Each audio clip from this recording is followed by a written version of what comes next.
Facts in detail. आज के इस वीडियो में हम बात करने वाले हैं पबजी के बारे में।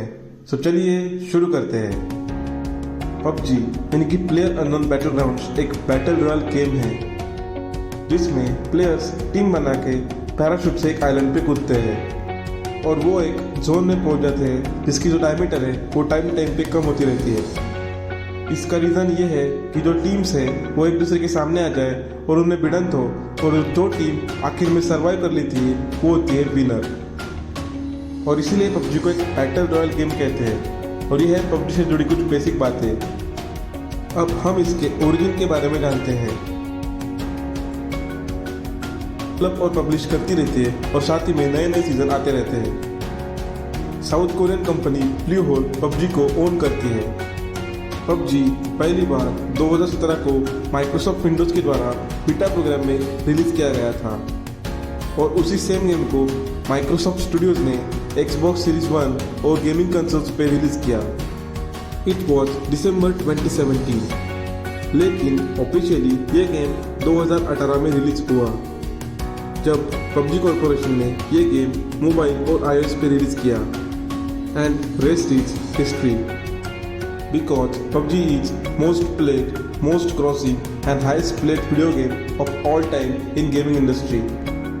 और अगर हम नंबर्स पे जाए तो PUBG की 70 मिलियन कॉपीज गेमिंग कंसोल्स और पीसीज पे सोल्ड हो चुकी है और साथ ही में PUBG की 734 मिलियन कॉपीज मोबाइल पे डाउनलोड हो चुकी है। अगर हम इसका प्रॉफिट लगाएं तो वो होता है ऑलमोस्ट 4.6 बिलियन यूएस डॉलर्स और ये सारे नंबर 2018 से 2020 तक के हैं। पबजी गेम कई बार best game of the year के लिए नॉमिनेट हुआ है और क्योंकि पबजी कॉर्पोरेशन को पबजी को ई स्पोर्ट्स के नाम से इस्टेब्लिश करना है, इसीलिए पबजी कॉर्पोरेशन पबजी के बहुत सारे टूर्नामेंट्स हर साल ऑर्गेनाइज करती है जिन्हें आप अपने स्क्रीन पे देख रहे हैं। और साथ ही में इस गेम को यूट्यूब पे स्ट्रीम भी किया जा सकता है और उन यूट्यूबर्स को आप जानते ही हो। इतने सक्सेस के बावजूद भी पबजी बहुत सारी कंट्रीज में बैन है जिसमें हमारी कंट्री इंडिया भी आती है और इसका रीज़न ये है कि ये गेम एडिक्टिव है और हमारी नेशनल सिक्योरिटी को हार्म कर सकता है because of in Chinese partnerships. PUBG के संस्थापक का नाम है ब्रेंडन ग्रीन जो मूल रूप से ब्राजीलियन है और वो एक ग्राफिक डिजाइनर और फोटोग्राफर भी है और वीडियो गेम खेल के उनसे इंस्पायर होकर उन्होंने पबजी को बनाया। लेकिन हाँ, क्या आपको मालूम है कि वो किस फिल्म से इंस्पायर हुए थे? वो एक जापानीज फिल्म थी जिसका नाम था बैटल रॉयल जो सन 2001 में रिलीज हुई थी। साथ ही में डेल्टा फोर्स नामक एक बैटल रॉयल गेम ने भी उन्हें बहुत इंस्पायर किया। डेल्टा फोर्स गेम की जो डेल्टा जी मोड थी जिसमें रियलिस्टिक गेम प्ले और स्टिमुलेशन था, उससे वो बहुत इंस्पायर हुए और उसी वक्त पबजी की नींव रच गई थी।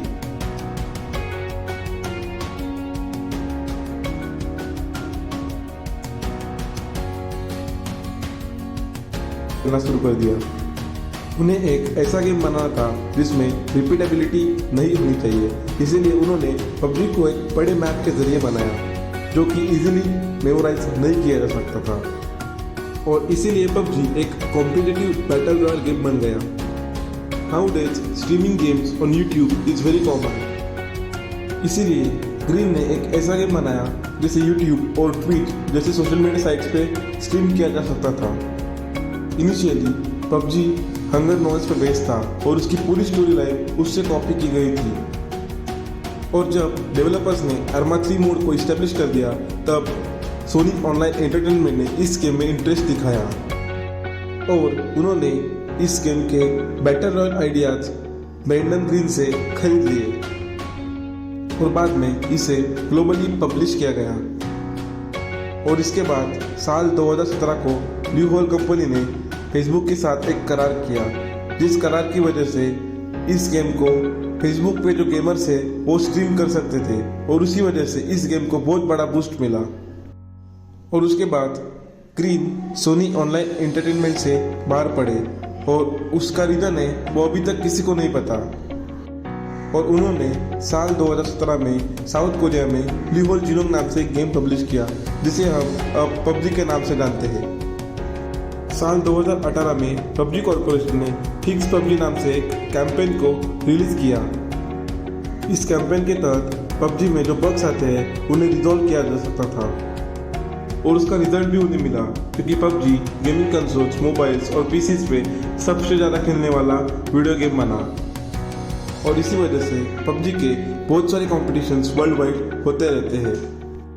और इसी के तहत इंटेल ने 2017 को एक बहुत बड़ा कंपटीशन अनाउंस किया, जो वर्ल्ड के टॉप 20 टीम्स जिसमें टॉप 80 प्लेयर्स होंगे वो एक दूसरे के साथ कॉम्पीट करेंगे और जो विनर होगा उसे एक इनाम मिलेगा और उस इनाम की राशि थी $2 lakh.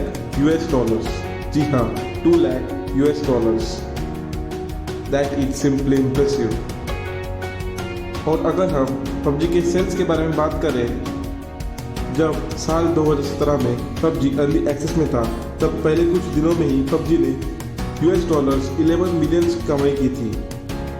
PUBG it's most loved video game. तो चलिए कुछ स्टैट्स देखते हैं। अगर हम जुलाई 2020 तक की बात करें तो अब तक 70 billion copies of consoles have been sold और साथ ही में पबजी मोबाइल के 734 मिलियन यूनिट्स डाउनलोड किए जा चुके हैं। और अगर हम साल 2020 का पबजी का रेवेन्यू निकालें तो वो है $2.6 बिलियन,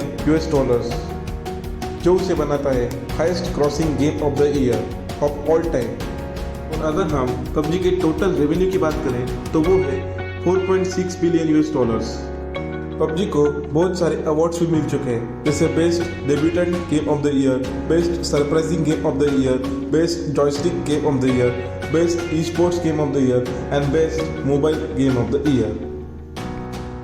लेकिन स्टिल पबजी कुछ कंट्रीज में बैन है, जिसकी शुरुआत हमारे ही देश के गुजरात स्टेट में मार्च 2019 को हुई थी और उसी तरह का बैन इराक और नेपाल ने भी लगाया। And the reason was game is addictive, violent and destructive during exam period। 1 जुलाई 2020 को पबजी को पाकिस्तान ने बैन कर दिया और ऑनगोइंग इंडिया चाइना क्राइसिस में 2 सितंबर 2020 को पबजी को इंडिया में भी बैन कर दिया गया। लेकिन हाँ, इससे पबजी को बहुत बड़ा नुकसान हुआ, क्योंकि पबजी के total 175 million users are Indian, which almost cross 25% of global users. India में पबजी बैन का जो रीज़न था वो ये था कि टेंसेंट, जो कि एक चाइनीज़ कंपनी है, वो पबजी के मोबाइल वर्जन चलाती है, जिससे हमारी नेशनल सिक्योरिटी के लिए हार्म पैदा हो जाता है। So friends, thanks for watching this video. ऐसे कमाल की वीडियो देखने के लिए हमारे चैनल को सब्सक्राइब करना